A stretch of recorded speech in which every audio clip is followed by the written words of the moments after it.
all about. East Cornwall, which is helping to transform the lives of drug addicts and people with mental health problems, is facing closure.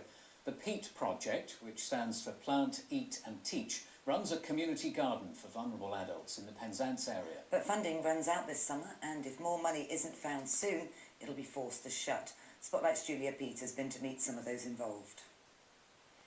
This little garden in Goldville has become a haven for those who care for it and work in it. Set up 5 years ago, its aim is to help improve the quality of life and well-being of some of the most vulnerable in the community. I have learning disabilities and I just love coming here.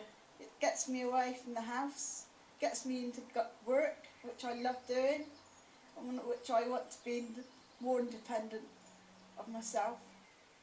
The volunteers learn how to grow vegetables, from sowing seeds to picking, harvesting and eating them. But to many, it's about more than that. Neil found refuge and salvation here following rehab after a life of addiction. It's really important for me at the moment, when the alcohol and the drugs need to be, my number one priority, that I'm not under any pressure here and I don't feel judged here. And as I say, that I'm made to feel part of something, rather than stuck out there on the outside. So this project is certainly bearing fruit in more ways than one. A recent report found that every £1 spent here is worth almost 4 times that in terms of its social value.